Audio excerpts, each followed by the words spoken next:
Kesubos, Perek Vav, Chapter 6, Mishna Zai, Mishna 7. Okay. Hamashlish Ma'is Labitay. That means before a person died, he gave his money to a third person, to a third party, to a trustee, in order to buy a field for his daughter's dowry. So this person knows he is passing away. He's not going to be around to marry off his daughter. So what he does is he finds a trustee, a third party, who he tells him that, he should buy a field. He gives the money to this person to buy a field for his daughter as her dowry when she's going to get married. Okay? Now, V'hi Omeres. Now, she became mu'ureses. She became, mu'ureses to a man. We're not talking about after the chuppah. We're talking about before the chuppah, but she is already mu'ureses. And she says, Neman Badli Olai. I trust my husband. Meaning, give him the money and let him buy the field. So the father gave it to this third party to buy the field, take care of the dowry. And she is the one who's saying, you know what? You don't have to take trust of the shlish. I trust my husband. Give him the money. Let him do it. So that's the case here. Says the Mishnah, Yasa sholish mashuhlash biyadai. The third party should do what he was given to do. That means the father who passed away told him to buy the field. That's who does it. Divrei Rebbe Meir. These are words of Rebbe Meir. Rebbe Meir's argument is we have a principle, mitzvah lakayim divrei hames. There's a mitzvah to fulfill the words of the person who died. And therefore, he says, look, the father trusted the third party with the money to buy the field, and that is what he has to fulfill. Rabbi Yossi Omer, Rabbi Yossi says, V'chi'ena ela sada, v'yireitza l'maycha, harimuchor me'achshav. That means like this. If there was only a field, if there was only one field, meaning, if, let's say the trustee already bought the field. He already bought the field, right? And then she would want to go ahead and sell that field. Okay, the trustee fulfilled what the father said to do. Buy her a field for the dowry. And he bought her the field for the dowry. Now she wants to go ahead and she wants to sell it. And she would want to go ahead and sell it. Okay, could she do that? After what's already done, after it's already been decided, she has the power to sell it. After the person who was entrusted to do what he's supposed to do did it, and she would want to now go ahead and she would want to sell it. It's harei mechor me'achshav. It's as if it's sold already from now. So here's the argument of Rabbi Yossi. Rabbi Yossi agrees that it is a mitzvah to listen to the words of the deceased. He understands, he believes in that principle. In this case, though, he argues that the mitzvah does not apply. Why? Since the daughter wants her husband to be given the money, nothing would be gained by using it to buy a field instead, because the daughter could just sell it and then give the money to her husband. Meaning at the end of the day, the field is brought in as a dowry. The field comes into the marriage, right? He bought the field for her. Now the field is here for the dowry, and she would want to go in and sell it. Could she sell it? Yes. And the money's going to get to the husband anyway. So what's the point of having to go through having the shlish, the person who was entrusted doing it, and then she'll do whatever she wants and get the money to the husband anyway? Typically, of course, there is a principle to listen to to fulfill the words of the mace of the person who died. But in this case, Rabbi Yossi argues there's no real point of it because she wants the money by the husband. At the end of the day, will the husband get the money? He could get the money anyway. So therefore, if that's going to happen anyway, there's no point of having to go through the step of having the third party buy it. Just go ahead and give the husband the money. Okay. Now the Mishnah continues and says, when do we say this? The Gedola. We're talking about she's an adult. And we'll explain soon. But if she was a minor doesn't have the power to make any kind of transaction. So here's the story. We have Reb Meir saying, no matter what, listen to the third party does it. And Rabbi Yossi says, no, what's the point? If the third party would have bought the field and she would sell the field, she could do that. The money's going to get to the husband anyway. So why bother pushing things off? Let's let him have the money now. But the Mishnah qualifies that. Now, the first thing that has to be qualified is the following. This dispute, meaning here's something that's before what the end of the Mishnah is talking about. This dispute, Reb Meir Reb Yosi, applies only during betrothal, erisin, before the daughter is fully married, going to the chuppah. Once she is married, all agree that she can order the trustee to give the money to her husband. Okay? Here the point is like this. Our Mishnah has to be talking about this whole argument, this whole idea about arguing who should do it is only when we're talking about a girl at the stage of erisin. She's at that stage of erisin. We are not talking about after the stage of nisuin, meaning, let's say she got married and the field was never bought yet. The third party didn't buy the field in time, but she's married already. She already went to the chuppah. Once she's married, all agree that she can order the trustee to give the money to her husband. Why? Because they explain around the bottom, the father never intended that his money remain with the trustee even after she gets fully married. At that point, therefore, the trustee is no longer bound by the dead father's request to buy a field with it. The father, when he gave the trustee, his intention was that before she goes to the chuppah, she'll have the dowry, she'll have the field. He didn't have any intention about it going afterwards once she's already married to the guy. And therefore, if it happened that she already got married before the field was bought, at that point, the trustee, the third party, doesn't anymore have the mitzvah to fulfill the words of the mace, the words of the person who fulfilled what the dead father wanted, because the dead father never intended that this whole thing should continue after marriage.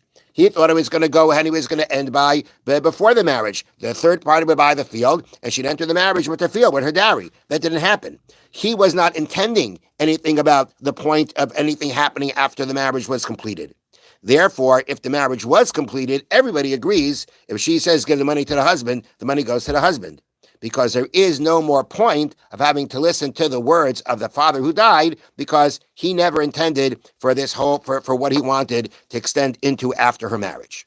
That's the first thing. So now we know that the machlekes in the Mishnah is talking about by erisin, which is, the point where the dowry should, at some point, the dowry should be bought before the chuppah.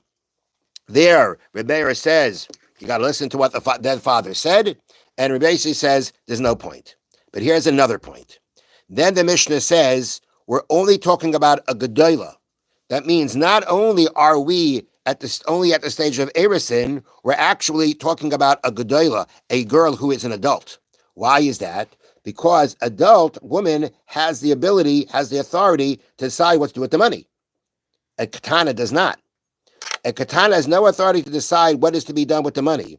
Thus, even if she is already married, both Tanaim agree that the trustee need not listen to her. Meaning that the whole point was, according to Reb Yosi, if the field was sold, she could sell the field and then give the money to her husband. That can only happen if she's a gedolah. If she's a katana, that can't happen. A minor can't do that. A minor doesn't have the authority to decide what to do here with the money or with the field. And therefore, at the end of the day, it comes out that if this girl is still if this is all happening while she's a katana, then no one's going to say, listen to what she says. She has no authority to decide what to do with the money. Only a gedolah has the ability to do that. And therefore, we say that she cannot insist that the money be given to her husband because of the fact that she has no authority to decide what to do with the money. And therefore, the case has to be that we're talking about that she's a gedolah, she's an adult, so she has the authority to decide what to do with the money, and she's still at the stage of erisin. She hasn't completed her marriage. That's where we have the argument. Mm-hmm. So in summary, let me read you from the notes in summary. Reb Meir and Reb Yosi agree that the trustee should obey the request of an adult daughter after nisuin, give the money to her husband, that he need never obey a katana either before or after nisuin. Meaning a katana has no say here. Mm-hmm. Even when we said after marriage, there's no argument, she has a say, not if she's a katana. Okay? The dispute applies, so therefore, again, the trustee should obey the request of an adult. I'm sorry. They both agree that they should agree to an adult daughter after Nisuin to give the money to her husband, and that he need never obey a Ketana either before or after Nisuin. The dispute applies only in the case of an adult daughter during Erison. The Remeir ruling that the trustee must follow the father's order to buy a field. Rabbi Yossi's ruling that he might as well listen to the daughter's request to give the money to her husband. So that is where it all boils down here in the argument of the Mishnah. She's a Gedola. She has the authority to say what to do with the money. Rabbi Yossi argues and says, well, she has authority to do with the money, and she'd have the authority to even sell the field if she wanted, it was already bought. And therefore, Rabbi Yossi argues and says that even though we're at the stage of Erison and Mitzvah L'Chaim Divrei HaMeis generally, nonetheless, in this case, there's no point to it. That's where the argument is. Once we're talking about a Ketana, everybody agrees. Ketana is not mature enough to make any decisions about the money. And once we're talking about after Nisuin, after she's married already, and she's a Gedola, everybody agrees that we'll listen to her.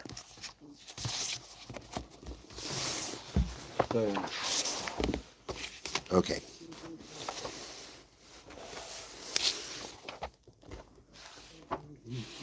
All right. Now we're going to come to explain what many people stumble in. And he says, I'm going to give you an illustration, and from there, people should work off of that. Somebody brings merchandise to a city to sell. A lot of people come to buy. It is very common that someone who does not have money on hand, he chooses something that he wants to buy, and he asks the seller to put it aside. While he goes and he brings the money, put it aside. Don't sell it to anybody else. Other people come, and the other people pressure him to sell them that thing that was put aside. How do they see it? I don't know, but apparently they see it. Or maybe he doesn't put it aside. He just says, don't sell it to someone. And he agrees. Now